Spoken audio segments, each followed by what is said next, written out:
So next topic we will be having Higgins-Berg uncertainty principle. So we will be having Higgins-Berg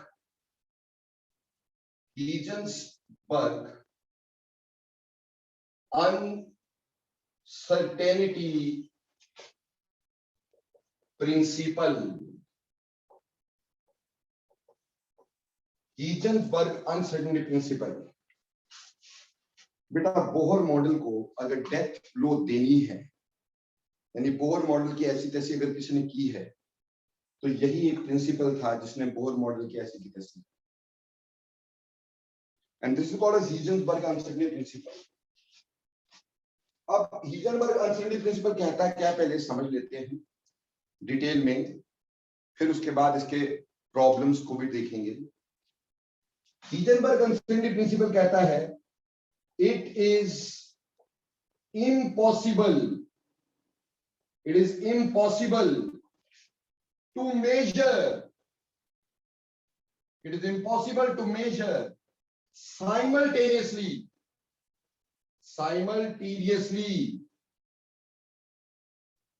the position. It is impossible to measure simultaneously the position and the momentum और bracket में लिख रहा हूं और velocity, वो अभी आगे समझा दूं. It is impossible to measure simultaneously the position and the momentum of a microscopic object.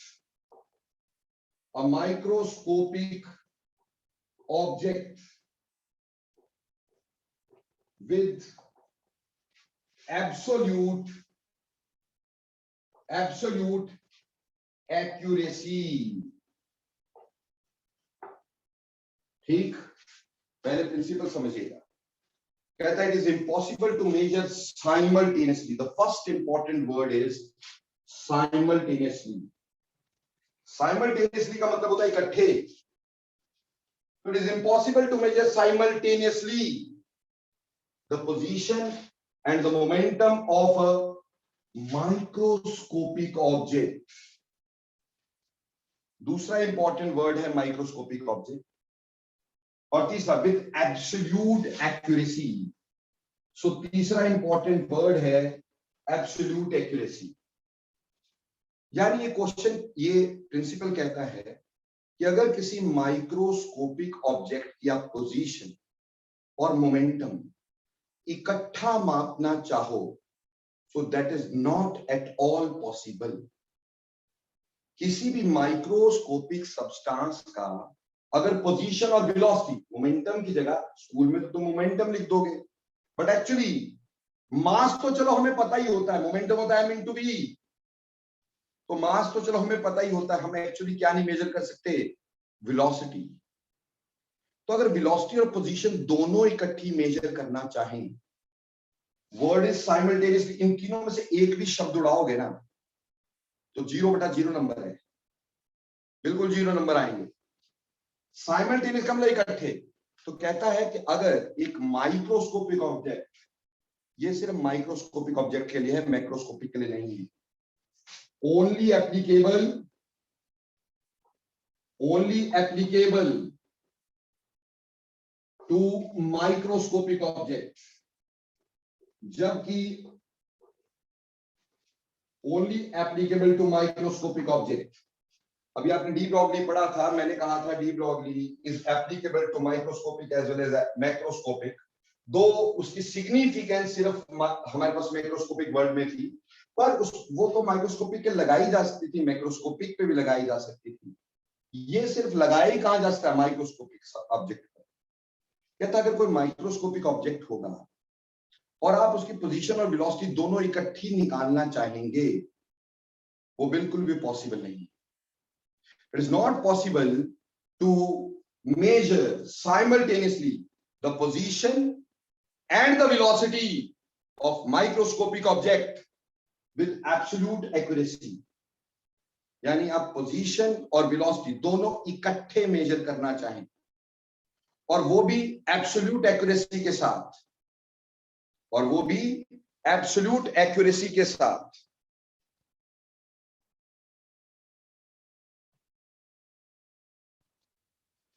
ठीक, हमने बोला it is impossible to major.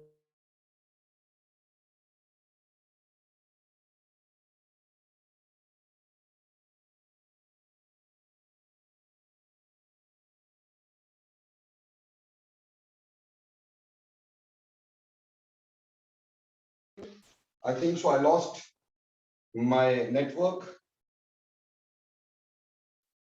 Okay.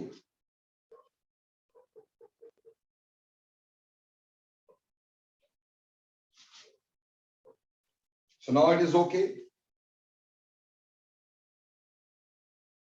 Yes, it is okay. So it is impossible to measure simultaneously position and the velocity of a microscopic object with absolute accuracy. कि किसी microscopic object की आप position और velocity दोनों major करना चाहते हो और वो भी एब्सोल्यूट एक्यूरेसी के साथ, ये पॉसिबल नहीं है। सर क्यों पॉसिबल नहीं है? ऐसा क्या हो जाता है जिसकी वजह से पॉसिबल नहीं है? सी, ये मान लो एक ऑर्बिट है जहां पे इलेक्ट्रॉन मूव कर रहा है, क्योंकि बोहर तो इसको ऑर्बिट में मानता था भाई, और ये इलेक्ट्रॉन है जो मूव कर रहा है ऑर्बिट में, ये इलेक्ट्रॉन मूव कर रहा है और मुझे इस इलेक्ट्रॉन को देखना है। तो भैया देखना है तो ऑब्वियसली इसके ऊपर माइक्रोस्कोप लगाना पड़ेगा। हम इसको सिर्फ माइक्रोस्कोप से ही देख सकते हैं और कोई तरीका ही नहीं है देखने का।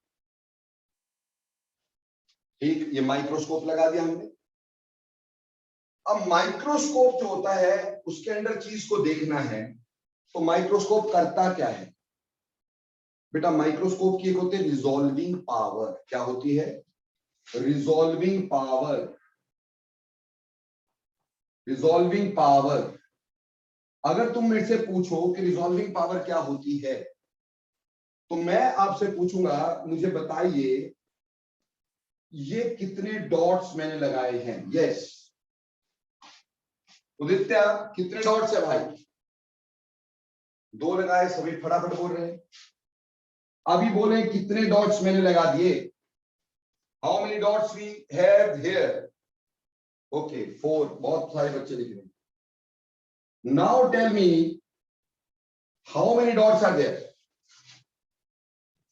Now tell me how many dots are there?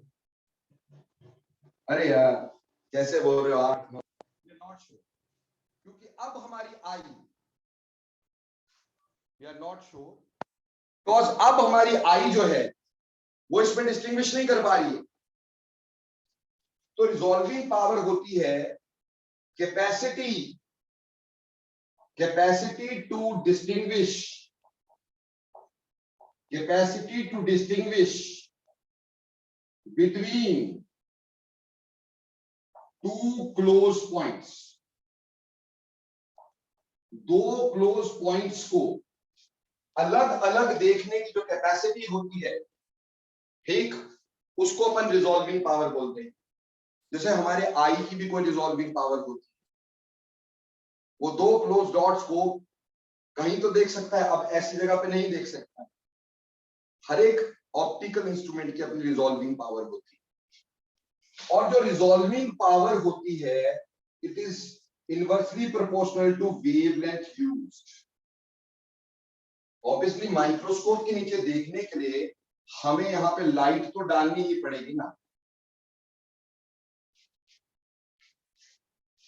अगर वेवलेंथ कम हुई तो रिजॉल्विंग पावर ज्यादा होगी, अगर वेवलेंथ कम हुई तो रिजॉल्विंग पावर ज्यादा होगी।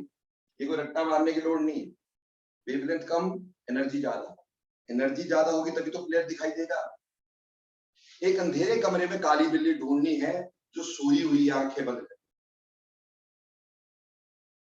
एक अंधेरे कमरे में काली बिल्ली ढूंढनी है जो सोई हुई है आंखें बंद करके। बोलो ढूंढ पाओगे? Can you? क्योंकि उसको ढूंढने के लिए लाइट डालनी पड़ेगी। भैया कम एनर्जी डालोगे तो दिखाई नहीं देगी कि बिल्ली है कि क्या है।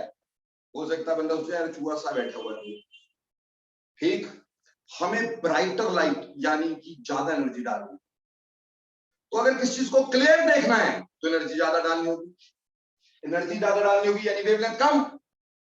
तो ये वहीं से आया भाई कि वेवलेंथ कम डालोगे एनर्जी ज्यादा होगी, एनर्जी ज्यादा होगी ब्राइटनेस ज्यादा होगी, हम ज्यादा आसानी से देख पाएंगे, तो रिजॉल्विंग पावर ज्यादा होगी।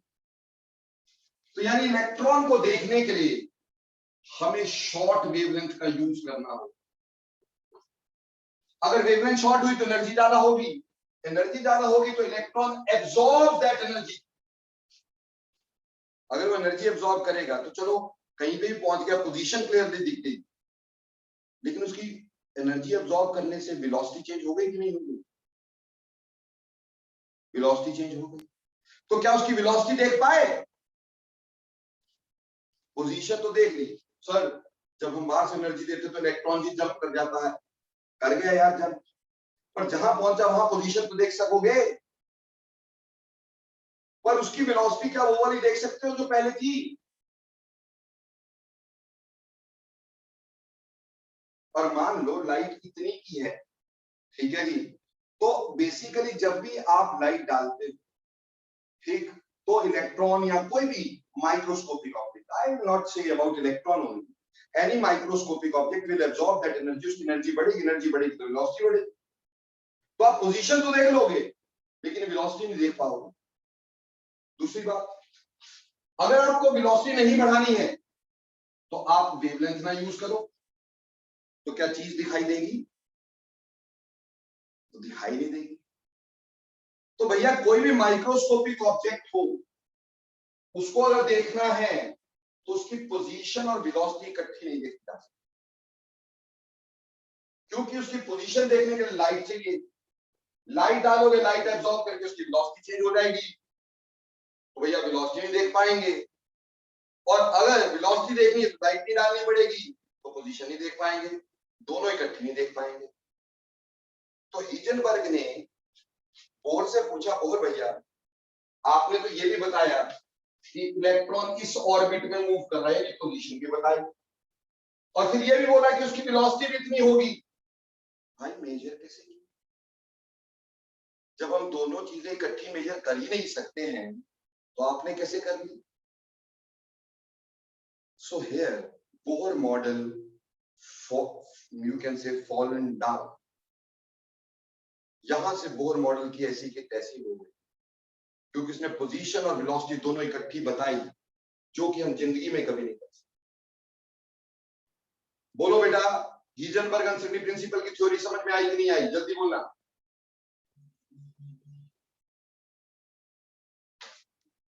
ठीक है, अब एक बात बताओ, क्या हम कोई अच्छा माइक्रोस्कोप बना करके, कोई बढ़िया माइक्रोस्कोप बना करके, जितना आज है उससे बढ़िया माइक्रोस्कोप बना करके क्या इस प्रिंसिपल को ओवरकम कर सकते हैं? क्या हम पोजीशन और वेलोसिटी देख सकेंगे कभी भी कोई अच्छा माइक्रोस्कोप बना के? No, not at all, because ये बेटा ये इंस्ट्रूमेंट का तो एरर ही नहीं है। अरे देखने के लिए एनर्जी चाहिए यार, माइक्रोस्कोप जितना मर्जी अच्छा बना लो, बिना लाइट डाले क्या यूज होगा? बिना लाइट डाले क्या इलेक्ट्रॉन दिखेगा? अरे नहीं दिखेगा ना। और अगर नहीं दिखेगा तो भैया फिर हम जो मर्जी इंस्ट्रूमेंट बना लें, फर्क पड़ेगा क्या? नहीं पड़ेगा।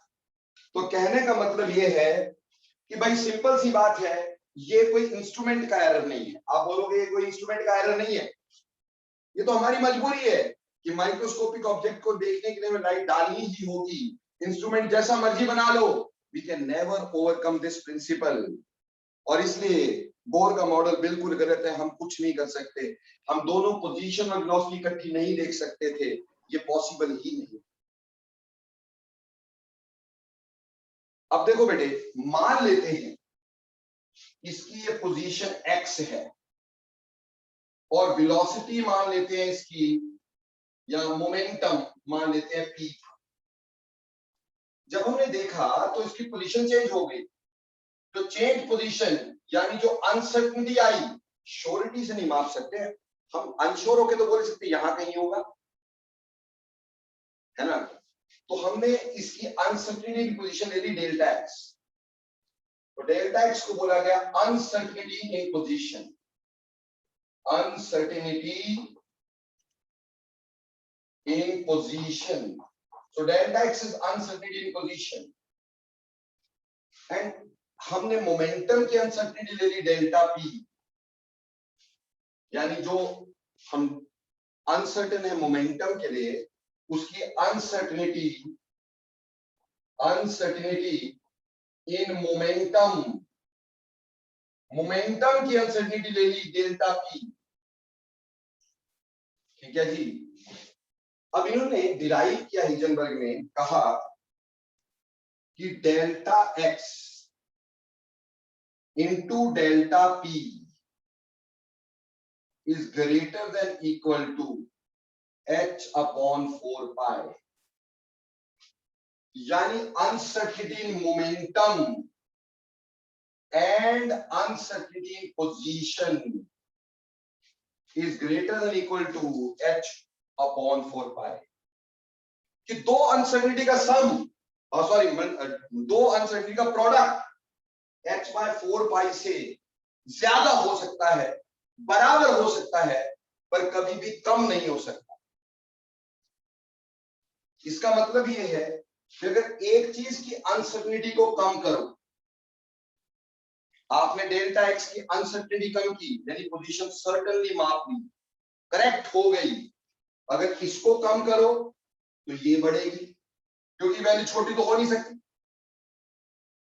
ये तो कम से कम इसके बराबर या इससे ज्यादा हो सकती है। तो अगर एक की अनसर्टेनिटी कम करोगे तो दूसरे की अनसर्टेनिटी बढ़ेगी, एक चीज को सर्टेन बनाओगे दूसरा उतना ज्यादा अनसर्टेन हो जाए। तो अगर आप अनसर्टेनिटी पोजीशन को कम करोगे, अनसर्टेनिटी मोमेंटम की बढ़ जाएगी, यानी अनसर्टेनिटी यानी जो हम सर्टेन नहीं है, जो हम एरर कर रहे हैं, अगर एरर इन पोजीशन को कम करोगे तो एरर मोमेंटम का बढ़ जाएगा, एरर ऑफ मोमेंटम कम करोगे तो एरर पोजीशन का बढ़ जाएगा, दोनों इकट्ठे कम नहीं कर सकते। जैसे देखो बेटा, आई हैव अ मार्कर, इस मार्कर का ये पोर्शन ढक्कन वाला, ये खोखा पोर्शन, मान लो मैं ढक्कन पोर्शन को बड़ा करूं तो बेटा खोखा छोटा हो जाएगा, मार्कर तो इससे छोटा नहीं हो सकता, और वहीं पे अगर ढक्कन पोर्शन को छोटा करता हूं खोखा बड़ा हो जाएगा, एक चीज को छोटा करूंगा दूसरी बड़ी हो जाएगी। तो उसी तरह से एक चीज की अनसर्टेनिटी यानी एरर को कम करूंगा तो दूसरे का अनसर्टेनिटी यानी एरर बढ़ जाएगा, ये कभी वैल्यू से कम नहीं हो सकेगी, ज्यादा हो सकती, इसके बराबर उसकी कम नहीं हो सकती। तो एक चीज को कम करो दूसरी चीज बढ़ेगी, इसलिए दोनों की अनसर्टेनिटी को खत्म नहीं किया जा सकता था, दोनों को सर्टेन होके नहीं मापा जा सकता था। बोलो क्लियर और not?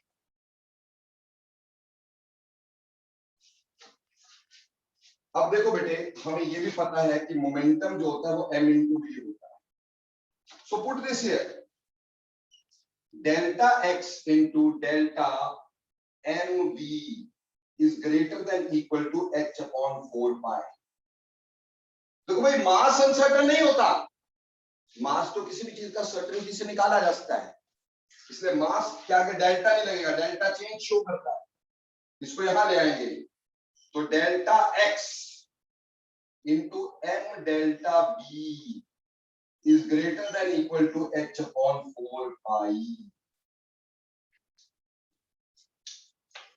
So beta, this is another relationship for Heisenberg. Delta x is uncertainty in position, m is mass, delta v is uncertainty in velocity. तो अगर आप इसका एरर कम करोगे तो वेलोसिटी का एरर बढ़ जाएगा, इसलिए वेलोसिटी और पोजीशन दोनों इकट्ठी मेजर नहीं हो सकती है। बोलो क्लियर और नॉट? पर बेटा ये सिर्फ पोजीशन या वेलोसिटी के लिए नहीं है, जो ये किसी भी ऐसे दो कॉन्जुगेट वेरिएबल्स पे, यानी कॉन्जुगेट वेरिएबल होते हैं जो एक दूसरे पे डिपेंड करते हैं, जैसे वेलोसिटी और पोजीशन, ये एक दूसरे पे डिपेंड करते हैं, बिना पोजीशन बताए वेलोसिटी बता सकते, बिना वेलोसिटी बताए पोजीशन नहीं बता सकते, क्योंकि आपको पता है velocity is a vector quantity, तो आपको पोजीशन और डायरेक्शन तो बतानी पड़ेगी। तो ये कॉन्जुगेट वेरिएबल कहलाते हैं। इसी को हम ऐसे भी लिखते हैं, delta E into delta T is greater than equal to h upon 4 pi. Delta E is uncertainty in energy and delta t is uncertainty in time। कभी भी एनर्जी निकालनी बिना टाइम के नहीं निकाल सकते मेरे दोस्त। तो ये भी कॉन्जुगेट वेरिएबल्स हैं, एनर्जी एंड टाइम। तो uncertainty in time and uncertainty in energy is also greater than h over 4 pi. इसी तरह से फिजिक्स में लिखाएंगे delta omega angular velocity, delta theta that is angle, इनकी अनसर्टेनिटी का सम, अनसर्टेनिटी का प्रोडक्ट h अपॉन 4 पाई। फिर delta omega, omega होता है एंगुलर मोमेंटम और थीटा क्या होता है एंगल। ठीक, ये एक दूसरे पे डिपेंड करते हैं। तो ये भी अनसर्टेनिटी प्रिंसिपल को लिखवाया जाता है, delta omega delta theta is greater than equal to h upon 4 pi. The delta e into delta t is greater than equal to h over 4 pi. Delta x m delta v is greater than equal to h upon 4 pi. Delta x into m into delta p is greater than equal to h upon 4 pi. बोलो, Heisenberg की theory समझ में आई कि नहीं? ये question paper में जरूर आएगा बेटा, right Heisenberg uncertainty principle. So next lecture में we will be doing problems based on Heisenberg uncertainty principle. जैसे why electron cannot exist in nucleus? Electron nucleus में क्यों नहीं हो सकता? हम प्रूव करेंगे। ठीक, ऐसे ही और बड़ी सारी प्रॉब्लम्स आपके साथ अगली बार करेंगे। ठीक, और जस्ट कॉन्जुगेट वेरिएबल होते हैं जिसको एक चीज को बताने के लिए हमें दूसरे को साथ में लेना पड़े, उसको कॉन्जुगेट वेरिएबल बोलते हैं। And that you will learn in time period, वो एकदम से नहीं हो सकता है। चलिए आज की कहानी यहीं पे खत्म करते हैं।